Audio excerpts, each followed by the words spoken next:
if I was going to work in a setting that would hopefully add some value, would, work with and for communities. I mean, interestingly, I went to stage further because when I came out, and my two lads are at uni at the moment, one doing a master's, one in his first year, having taken a gap year. But the economy that they're coming out to is not dissimilar to the economy I came out to in 83, where, there weren't a great number of jobs around. There was quite a lot of what was called Manpower Services Commission funded jobs back then, sort of short-term, temporary government-funded roles. And that really worked for me because I wanted to work in I decided I was going to spend some time in the voluntary sector. I ended up spending about 7 years. And my first job was in a local advice centre in Nottingham doing, welfare rights advice work.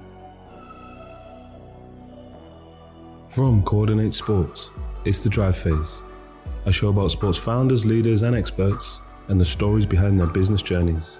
Our guest on this episode is Barry Horne, CEO of the Activity Alliance. Barry is a seasoned public administrator and leader. Having started his career in the welfare rights sector, he's developed a wide range of leadership experience through local government. With more than 10 years of experience as the CEO of the Alliance, he has helped the organisation transition from supplying activity and sport to representing the needs, thoughts and impressions of a diverse disabled community across the country. During the episode, we discuss Barry's early life, growing up in South Yorkshire, and his career journey that followed his move to the East Midlands. We also look to the future for the Alliance and discuss how they select the best fit partner organisations to work with. Enjoy the show. Okay, I'm really excited to welcome Barry Horne, MBE, to the show today, CEO of the Activity Alliance, the leading national charity committed to achieving fairness for disabled people in sports. And welcome to the show, Barry. Thank you. Good to meet you, James. Yeah, and congratulations on the honours. I know it was a New Year's honours, wasn't it? Just this New Year gone. Still waiting to hear when I get a chance to. I was going to ask that. Have you collected it yet then? No, it's interesting. I mean, obviously there's been a bit of a backlog through the COVID period, so I'm sort of guessing it maybe back end of the year. Nice. Well, yeah, something to look forward to for sure. Yeah, and we'll definitely touch on that, all the work you've done in the show. But what we always do, we were talking before, we listened to a couple of episodes, and we always go back and try and give a bit of context to our listeners and let them get to know you a little bit better. So if we were to go back to your childhood, how would you describe that? Because you grew up in Yorkshire, South Yorkshire, right? That's right, yeah. A mining estate in Romarsh, Rotherham. Dad and brother both miners, mum in a factory. And, it's quite interesting that I go up there a lot, obviously, to see my family. It was still, my mum and dad are not there, but my siblings are. My brother living next door to the house that I was born in, sort of thing. So it's still quite a tight community. But I had a bit of a reputation at the time. People would say, oh, do you live on the concrete canyon, it used to be called. And, but I have no sense of it being either challenging or disadvantaged or anything else. I just have a really positive sense of that upbringing. What was that reputation for then, like locally? As you said? Yeah, well, then it was rough. I mean, I've lost most of my Yorkshire accent, but can't really say it without saying it in a Yorkshire accent. But people would just say, oh, does thou live on Canyon? It was really, so people assumed that it was a rough place to live, and it genuinely wasn't. Yeah, I guess you tend to find that in terms of, most areas, the community must be really strong. Like when you grew up, especially if it was a mining community and stuff, did you feel that growing up? Yeah, 100%. And actually, miners are quite well paid. Factory workers, as my mum was as well. So we it wasn't a matter of being short of money, but what miners also, I always feel this a lot, and it's one of the things I sort of think about in the work environment as well. The two things I learned from my dad and my brother is that you rely on every other miner for your safety in your life when you're working in the pit, but also you rely on them to wash your back in the shower afterwards. And it's literally that level of mutual dependency that creates a really strong bond. And at that point, you didn't live on that estate unless you were a miner. So there was a really strong connection. Obviously, that started to collapse as the industry started to collapse, and people moved out, people moved in, and it's not as solid community now, but it's still pretty firm. And I guess that community feel, did that translate in because we always talk about sporting experience, was that it's normally renowned for having strong sporting teams and community teams in and around mining community. So was that the same back then? And were you involved in sport at a young age? Oh, I mean, it definitely had that, and I'd go and watch my dad play cricket, on the field that was by the local pit. And my dad was a decent cricketer, but in fairness, James, one of the things I would say is that I was never particularly good at sport. I could run fast. I could often win the races, but I didn't really get into structured competitive sport. And it's been much later in life that I've found, tennis and cycling. But I have had periods of playing football for teams when they'd asked me to be sub, even if there was only 10 players there. Like quite literally that happened. Barry, you sub. I'm like, well, there's only 10 here. They're like, yeah, someone might turn up. Yeah, so it's literally, so I'm not a top sportsman, but what I always have, but you would play cricket on the street, you'd play football up on the field, and you'd do that a lot. And then your mum would call you in when it was just getting too dark. It was literally that kind of experience, which was fantastic. Inclusive participation, as we probably describe it now. Yeah, we'll definitely get onto that. And in terms of the I know you said you had siblings, 3 siblings. Was it? I'm imagining quite competitive between you, and maybe. I'm assuming there's like a theme of hard work going through the family, like describing what your parents did for a living and stuff. Was that kind of instilled early days? That's quite interesting. I mean, it wasn't competitive. No, but I mean, my sister was down here at the weekend, stayed over, and she's my eldest sister, part of the 7 years. I'm the youngest between us. And, one of the things we were talking about was almost the obsessive sense of fairness that my mum would have. So she was dogmatically proud of all of us equally. So I happened to be the first one to go off to the grammar school, and move out of the area, and hopefully have achieved a few things over time. But my mum would never see any of that as being any more impressive than things that Pat, Dave, or Diane had achieved. And so it was almost the opposite. I probably competitiveness was probably actively discouraged, really, James. But it sounds like how you describe it. Sounds like a really like nurturing environment, stuff like that. You touched on then, so you moved away then to go to university, is that right? Yeah, and it was seen as not controversial, but so again, in Yorkshire parlance, the question was, hey, have you heard about our Baz? He's moved down south, 42 miles down, 42 miles down to Nottingham from Rotherham. But it was almost this, even I had a lot of first cousins. I still have a lot of first cousins, but they probably live within a 10 square mile area. And I've got a few cousins that live further afield, but it's not typical. So at the time, you've gone down to, was it Nottingham Trent? What would you say? Yeah, Trent Poly, yeah.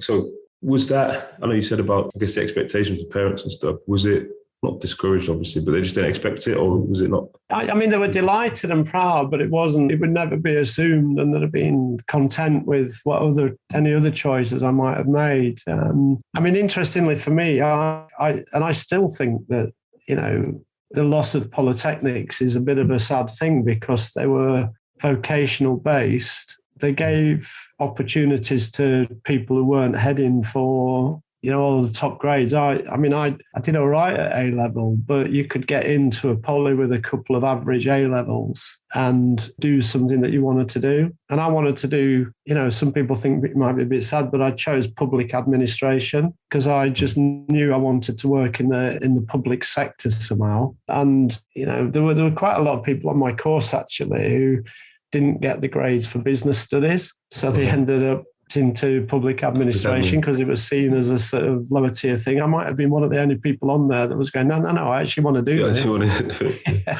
Well, so, I mean, that vocational side, I know what you're saying, but it's definitely made it employability from that course. Well, the proof of it, I'm guessing if you talk about work from straight after uni and stuff, but had you actually set out to go into those roles then when you studied public admin and you wanted to work?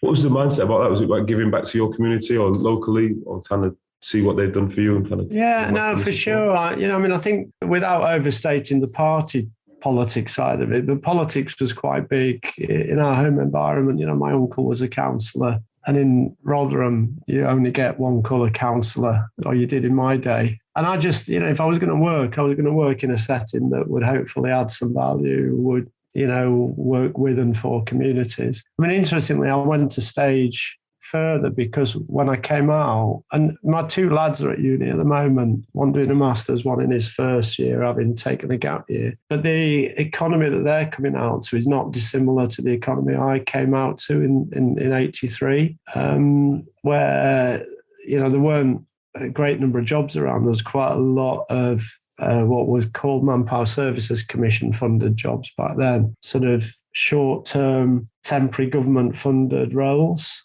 And that really worked for me because I wanted to work in I decided I was going to spend some time in the voluntary sector. I ended up spending about 7 years. And my first job was in a local advice centre in Nottingham doing, welfare rights advice work. Right. So it was like kind of citizens advice. Yes, stuff, right? but a community-based one that was built around volunteers and in the Meadows area of Nottingham, which I went back there a few weeks ago, and one of the things I'm looking at is just giving them a bit of help. As like whatever it is, it's nearly 40 years later, but they're facing some similar challenges to the ones I was looking at back then. So, but I think that grounding in community setting, 100% has run through everything else I've done. I went from there to work for Shelter, then did sort of housing campaign work, literally funded by the county council, but they were selling off, the coal board was selling off all the British coal housing in Nottinghamshire at auction in London.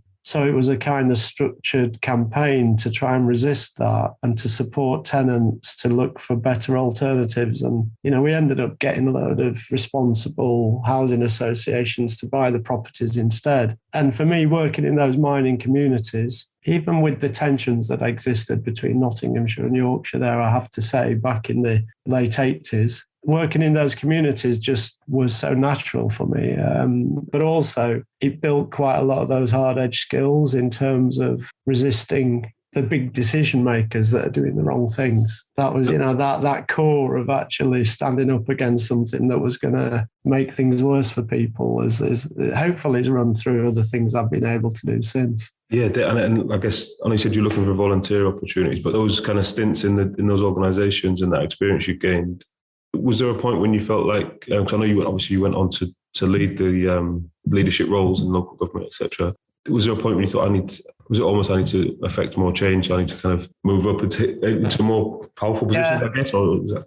I think 100%. I do think that's a process a lot of people go through, and it can sound a bit naff when people are saying that, they want to get leadership roles because, sometimes it's just like for the sake of it, kind of, I need to. Yeah, and I think that can happen. Job title or whatever. And I've got to be honest, you wouldn't be human if you didn't have some of that as well. But what I was really clear about is I wanted to be in a position to affect change. I think the classic examples in housing that I worked for Shelter, and I remember at like 23 or something going to meet the director of housing in one of the local councils, who was just patronising me, saying, "Look, Sonny, you don't know what this is like. You don't know what you do." And then, however many years later, as a corporate director at Nottingham City Council, in quite a big department, there was a question about whether housing should be added to my portfolio, strategic control of housing. I was, yes, please. And hopefully still with the same mindset, when I was working for Shelter and coming in to meet the director of housing, I was now managing the director of housing. And it does make a difference.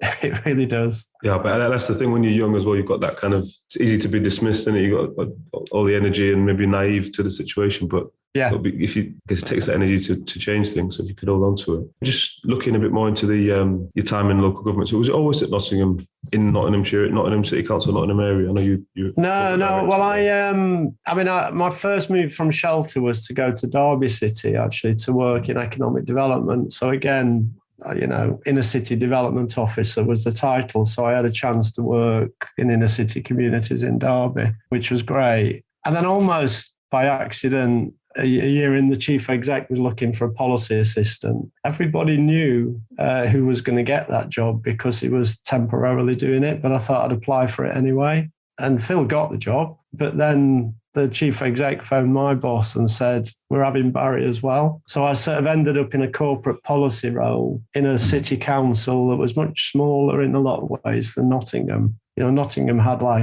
about 4 teams covering the area that me and Phil covered in Derby, but it was a great opportunity to just understand how local government works. And when I was there, that's when I thought, right, I'll get a bit more training. I went off and they supported me doing an MBA. The first year of I paid for the first year. That was it. They paid for the second year. But that putting those things together, almost practicing things. And then I went to a smaller authority to just have more, leverage, if you like, over what they did. Before then going regional local government association, I headed up regional assembly, which back in the late 97, when John Prescott came in as Deputy Prime Minister, there was a big push towards regionalism. Yeah. And I thought, I can't believe this. I've just fallen into this regional role at a time when regions appear to be the answer. Is that similar to what I guess they're doing now in terms of like the mayors and like the it's quite interesting, the version of devolved government that you have will vary. And back then, the Labour version was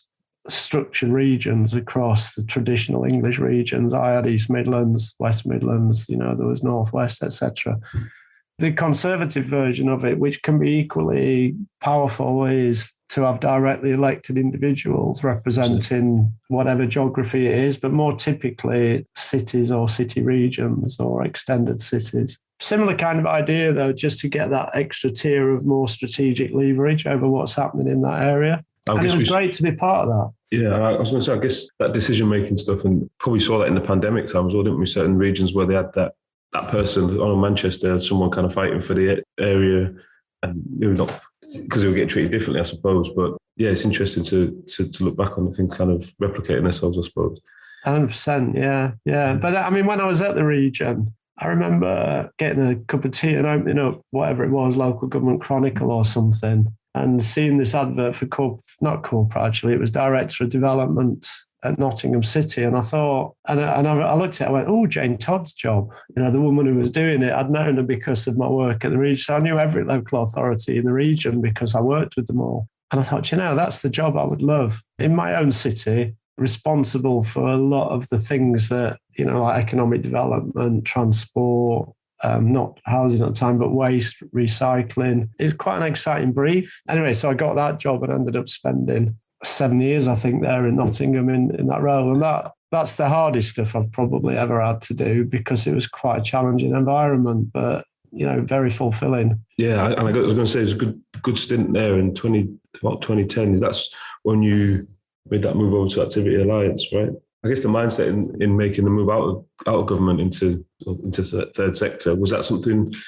Obviously, you've always got that theme running through what you've been doing through the career, is obviously making a change, social justice, those type of things. Was it that you'd always had a burning desire that you wanted to do something in the third sector, or just an opportunity presented itself? How did that? Yeah, well, I mean, interesting. I'd like to sort of take the moral high ground and say, right, I just chose to, make that shift. But the reality is we'd had enough of each other. They'd certainly had enough of me.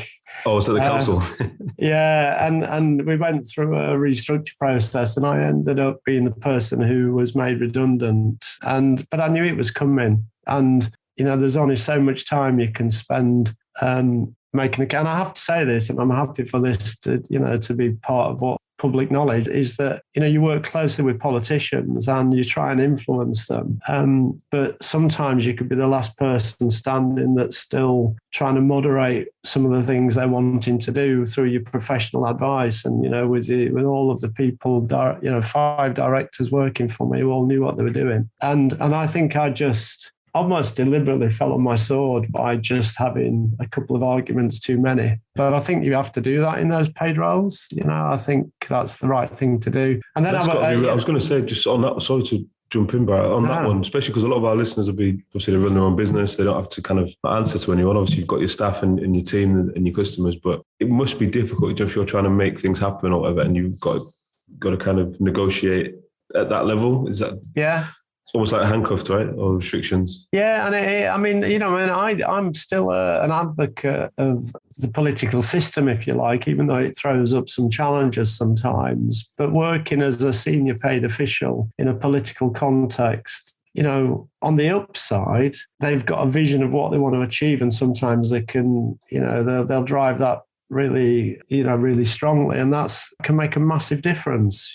That's part of what transformed Manchester back in the day. That strength of political leadership harnessed with really good quality executives. But on other occasions, it can become a tension. I think that's what, well, from the outside looking in, and maybe it might be not on a local level, but definitely on a national, I think you can see a lot of young people as well, kind of a bit of apathy towards politics and voting, nothing's going to change or what have you. But would it be really difficult if you had someone who was really, I guess, really passionate about it to make that change? That must be challenging for them to go in and try and push something through. I think it is. It's easier in a sense at the moment, everything's difficult because, again, and I don't think this is a controversial statement, but the resources are just not there on the scale they need to be to do the things that local populations require. And, in my 7 years, I took out 4% of the budget every year. But what they've done since, I don't even know how they operate.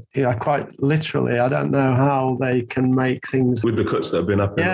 Just quite literally, and it might be... it's a flawed model as well because of the combination of central investment and locally raised funding. There's quite a few issues and challenges. But what I often say about Nottingham is that it had a particular set of problems because it's got a tight boundary. Greater Nottingham, you end up with people like me living in the suburbs, which happen to be in other council areas. So I'm in Rushcliffe Borough Council area, but the city council boundary is so tight that I used to say when I was doing presentations, I used to talk about sixes and sevens. It was the sixth richest local authority area in the country in terms of the wealth it generated, but the seventh poorest in terms of the amount of wealth that was retained into its population in its inner city communities. Was that because, so you've got all the challenges of having an inner city, but then all the affluences outside of the wall?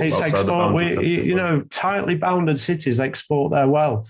And, so anyway, I mean, maybe that's a bit too specific, but I think the point is it's hard to make all the changes you might want to make in that context. I think it's harder as an officer because you should be doing what the politicians are driving towards. And it's also harder when you just don't really have a level of resource that makes it possible. So redundancy, and it's kind of a theme for us as well. A lot of the people who've been on the podcast, not the guests who've been in leadership roles significant or launched something has kind of come off the back of a big change. Redundancy has been a couple of those examples. So was that, I guess, a time for reflection and think, all right, what's next? Yeah, it was. And I did sort of tout myself around, went for a couple of, and so I always thought that to finish that career, I needed to have a local authority chief exec's job. I thought that's what would be the ultimate recognition of where I'd got to. And I remember going for an interview at a Lincolnshire local authority and being so relieved that I didn't get the job, thinking, oh my goodness, was I really thinking of driving here an hour and a half every day to try and work in this locality to make a difference in a place that I didn't really want to make a difference in, if I'm brutally honest. That sounds harsh for anyone from Lincolnshire. No, but you haven't got the connection. Yeah, exactly. I didn't have the connection, and it was a rural area without the same kind of opportunities and challenges that I was used to working on. But the day after, I followed up on a contact that I'd had from a recruitment consultant, Nev, who he was asking me if I wanted to go and work in sport and disability. And I was saying, why would I work in sport and disability? I haven't got any experience in either. And also, it's like less than half what I was recently getting paid. But actually, it was the best move I ever made, quite literally. Whatever else I've talked about in terms of my earlier career, nothing has brought the sort of the rewards and the benefits of working in that environment. It's been so, and I actually dropped a note to Nev yesterday because he's just got a new job saying, "Thank you for bringing me to this world 12 years ago, over 12 years ago." Yeah, so 12 years later, I mean, talk about how far, I guess, the organisation's travelled in that time. But what was it like, I guess, first day in the job? What did you find? Where did you find yourself? Was it a transitional time for the charity at that time? It was. So it was quite a difficult sort of entry into it. People often say, do your due diligence. If I looked a bit further into the challenges and the issues, I might have thought twice. So it was a particularly challenging environment. The previous exec, I think wrongly, had been cleared out because people, including the funders, including at that time Sport England, felt that they weren't doing the right job. But I'm pretty sure overall that they needed to take some serious action. Without overdoing the detail, they appointed a chair to help steer that through, who I just didn't think was getting it right. And if I'm honest, it wasn't long into my time that I had to write that letter as a chief exec saying I don't have confidence in you as chair. And I think, we need to work stuff out. Shake things up a bit. Fortunately, at the AGM, it was voted out, and we could start to build things up. Tanny Gray-Thompson came in after a fair bit of persuasion, I have to say, as an interim chair, but she really gave us the kind of cover to then start to do the things which, going back to my earlier career, I sort of know how to do. How do you get an organisation pointed in the right direction? How do you make sure you got the right people, the right strategic frameworks, the right energy and culture? How do you get that stuff in? For a period, I didn't think I was going to get the chance to do that. But that cover gave that opportunity. Because you'd think as well, and we've heard it a few times, you'd think that because of the charity, and obviously the mission's really clear, and you'd feel like this is going to be easy to galvanise people behind this mission of what the charity stands for. But then stories, it seems like it's more, everyone's so passionate about it that they want to do it different ways, right? So that probably it's more difficult than just a regular, like what you were doing before in the council, I suppose. It can be, yeah. So, but in a local authority, the planners are all really passionate about planning. Not everybody loves planners, but you don't get people who don't care. So I was quite used to that. But the staff base was stunning, and we've retained quite a big proportion of the people that were there even 12 years ago, and we've not got the kind of turnover. But I think you're right. Contradiction or conflict was sometimes about understanding what the organisation was for. And we were, I'll on record say, I'm really pleased with where Sport England have got to and what they currently advocate and prioritise and invest in. But back then they were just one-dimensional. Right. NGBs are the answer. What's your question? We pour money into the top of NGBs, we get participation out the bottom, and your job's just to support them in doing that for a few more disabled people. Right. And we were like, well, is that the right thing that we need? And it was a kind of supply side intervention. So we helped them tweak their offer so that it could potentially be more attractive to disabled people, but disabled people didn't come. Well, that's because we needed to focus on the demand side and think about where disabled people are starting from. Right the way back to thinking as you would in a community work setting, what is it that people want and need? Let's turn the ship around to draw from that. And that's right at the heart of everything that Activity Alliance, formerly English Federation of Disability Sport, and everything we've done is to say, what do we know about what will get disabled people active, and how do we make that happen in a real sport and leisure environment? I guess those skills as well now, or that approach is, more advocated as the way forward across the board, not just in, obviously, like you said, in a disability setting or how to engage with that group. But I think, like you said, whether it's Sport England or a lot of organisations thinking, how do we engage with this group? Firstly, what's going to get them engaged, and then talk about the programme after.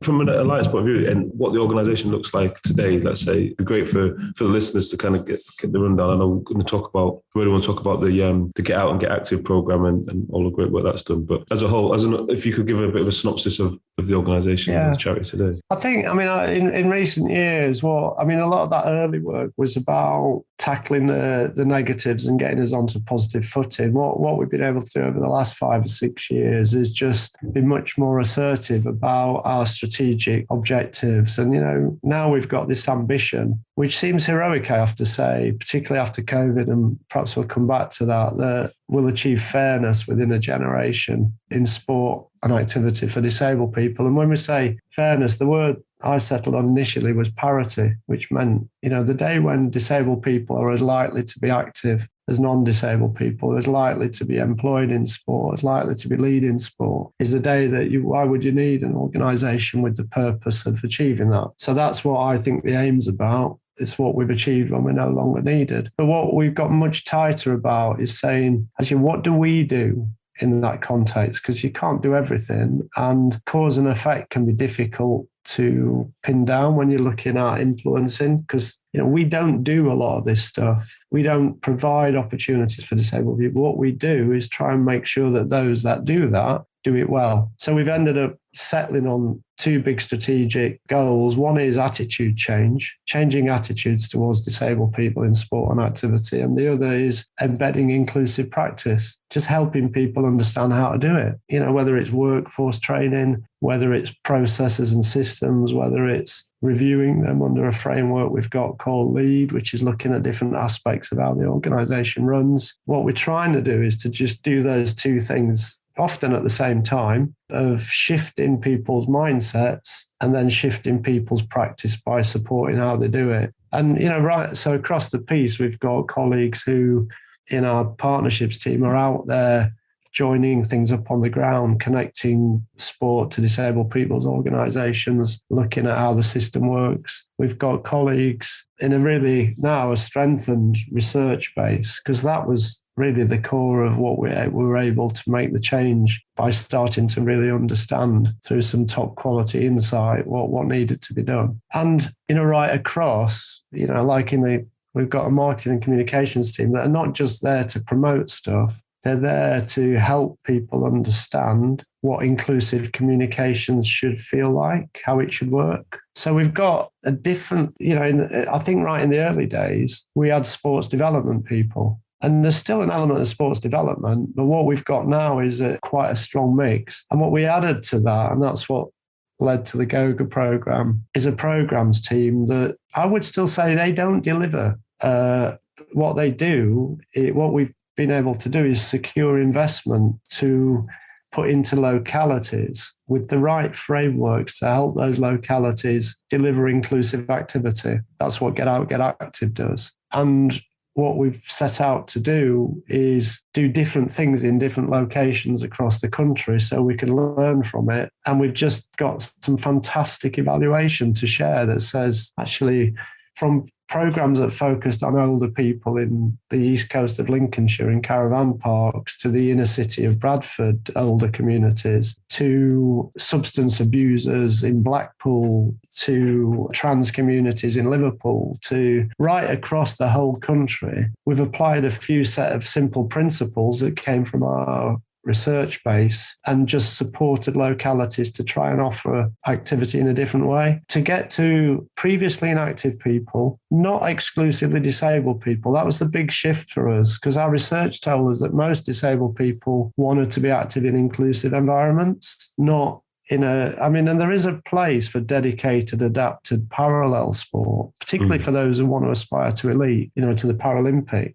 But one of my frustrations used to be that that's the only version of activity for disabled people that people can often see. Whereas, and then just I guess you miss all the turning up at your local gym is what we're looking for. Yeah, I was going to say, feeling welcome. You probably miss the benefits as well, when you obviously all the social aspects of. Yeah. You feel more isolated to say, right, you can go to this class rather than joining in with the regular programming.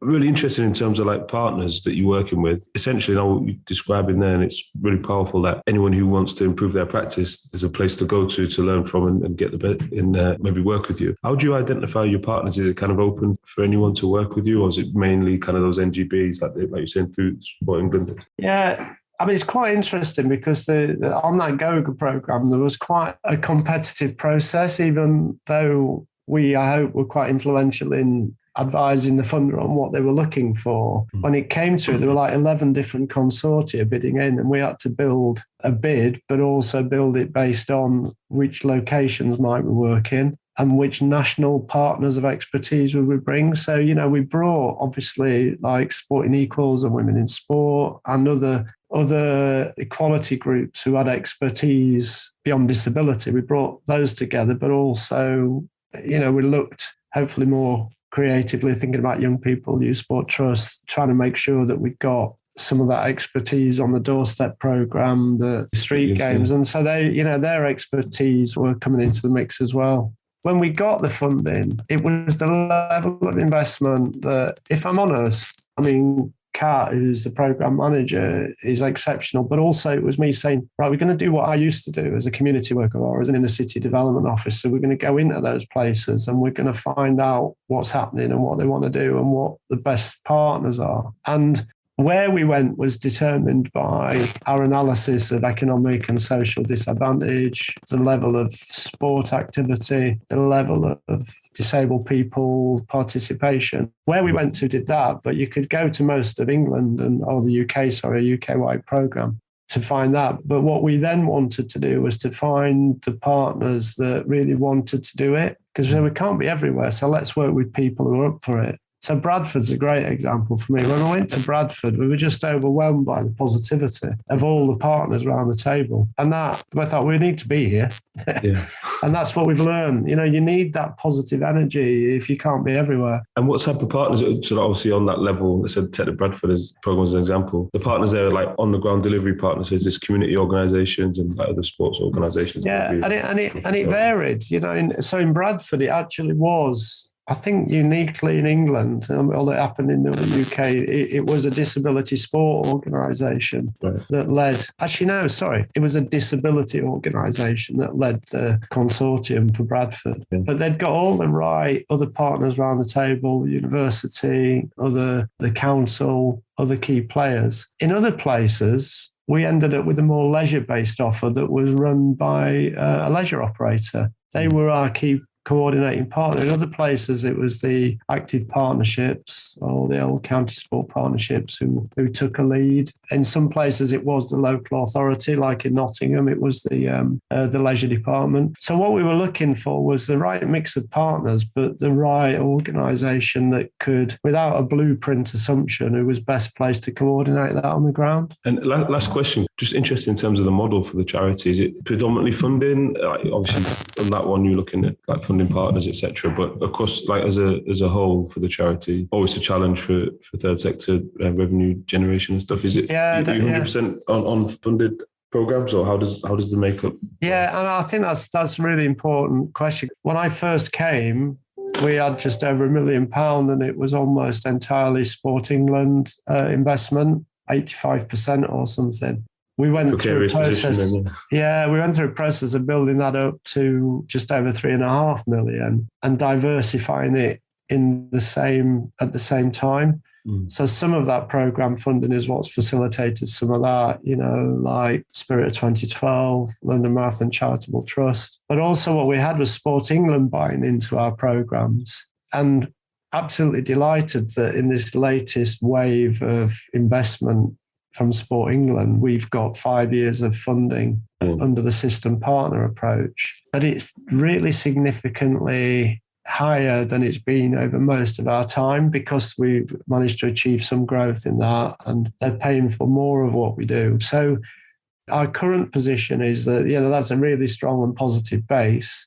But then if the further future growth has to really continue to get that program investment in, start to get actually on a scale we've never had. And it's not an easy climate for it, but to start to get that other investment, you know, whether it's from trusts, whether it's from income generation through fundraising, that's territory that, you know, we're now looking to really move into proactively. Yeah, and then always discuss kind of vision, next steps, next 3 to 5 years, I guess, for the organisation. So I guess, in your opinion, what's the next 3 to 5 years hold for the Alliance? Well, I think we've touched on COVID, but ahead of COVID, our vision was moving in the right direction. That fairness gap was closing. The inactivity rates among disabled people had dropped by, it might not seem a lot, 3%, but that was a really significant shift. What I think we've needed to now do, because of just the massive impact of COVID, it set us back to that point before we saw that improvement. Disabled people, in our own survey work, and we're about to publish our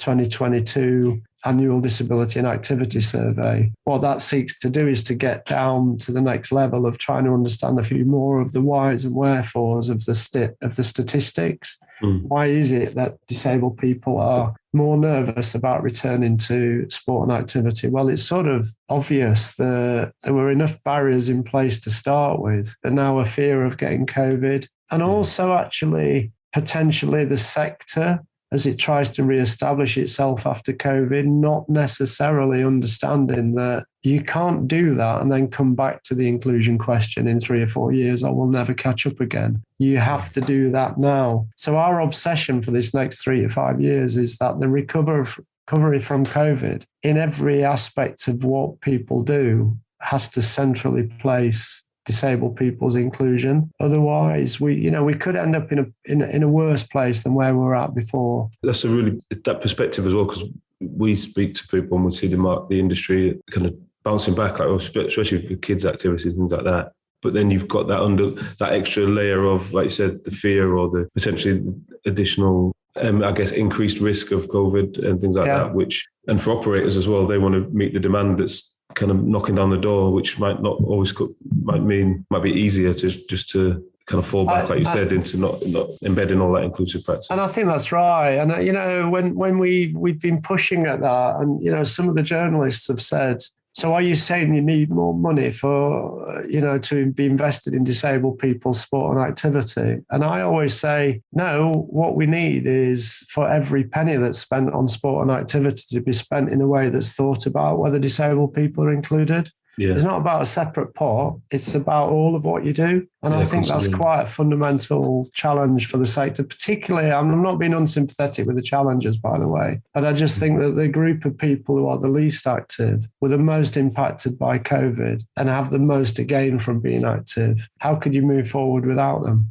Exactly. Changing gears slightly, talk a bit more about you personally. Do you have any, and we're always a bit reflective at this point, but looking back on your career, is there anything that you've kind of taken from all your different roles and your experience and developed almost like a philosophy of leading an organisation or just a way of approaching challenges? Yeah. I mean, I think it's optimism in a word, in a sense. I'm drawn to people who start a sentence with the word yes. And I'm uncomfortable with people who start a sentence with the word no. I've worked with people who you ask them something and they go, no, we can't do that. I suppose if we did this, that and the other, we might be able to do it. And then there's other people who go, yeah, we could do that. I mean, we might just need to adjust it. But yeah, let's do that.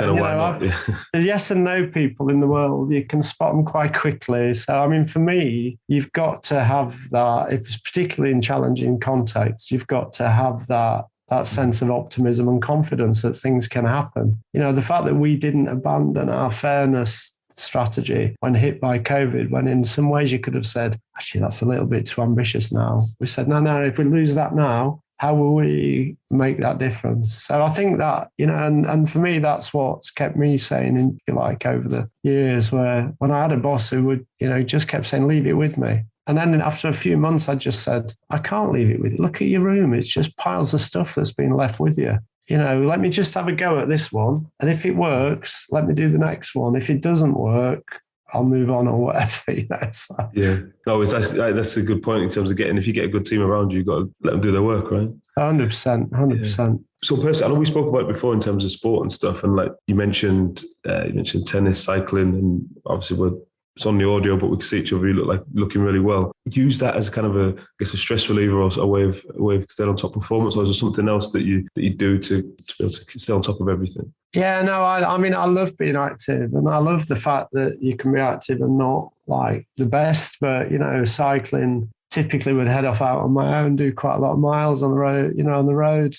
Tennis. 3-4 times a week, love the tennis. And, I've entered a few box league stuff at singles and, was doing well in one league, went up to the next, got hammered and just thought, I can still get something out of that. But I've sort of gone back to the doubles. Yeah, I'd rather have fun, yeah. Yeah, so I enjoy it and I like to enjoy it. And it is important. I mean, we joined the tennis club 20 years ago. Because Jane's, and I was like, whatever, stone and a half heavier than I am, maybe more. And Jane just said, look at you, you're gonna die, actually. Because I was stressed, I was overweight, and I was inactive. And so the one thing that I definitely brought into the role when I was talking about it was actually, of course, it matters. Yeah. Particularly at the inactive end of the spectrum, if you can get people doing it. So personally, yeah, I live by that, and I'm really pleased to keep myself active. Yeah, I was going to say, in terms of the roles you're in as well, those leadership roles and a lot of stress and kind of all encompassing work life, kind of fitness and activity can be the last thing on the priority list, can't it? So like Maslow's hierarchy of need, and sometimes in our conversations, in a challenging world, people might see the sport and activity as the luxury bit, whereas I see it as a fundamental prerequisite for a good quality of life. So we've got to really think differently about where it sits in our system and how people think. Being active is an enabler of, I could overplay this, but most other things. It really does facilitate better education, better confidence, better employment. So I just think that we've really got to keep drumming that message home. Yeah, for sure. He's preaching to the choir. Obviously, we all believe in like the transferable nature of everything you do with physical activity and sport. So yeah, definitely on board with that one. Last question for me is a really reflective one. We normally give you this opportunity, I guess, to think back and maybe put you on the spot a little bit. But if you could go back and give yourself a bit of advice, piece of advice to your younger self, maybe before you went to uni or when you just finished, that type of age, what was the one thing you'd go back and tell yourself? Yeah, I think I'd say, and it's connected to this positivity thing because I believe it, but you don't always live it. So I'd say yes, because there were a few moments where I had opportunities that I didn't think I was ready for or I didn't think I'd be good at. And, you know, I think I'd probably look back and say, you're all right preaching this stuff about positivity, but there were periods where you backed off or you avoided things that you could have really pushed for. So you know, sometimes you can forget to live the values that you've subsequently understood were really important. And that positivity one, I think, you know, there were periods where I just didn't push hard enough. No, I love that everyone suffers from that second guessing themselves or anxiety jumps in, doesn't it? So yeah, I love that one. Definitely.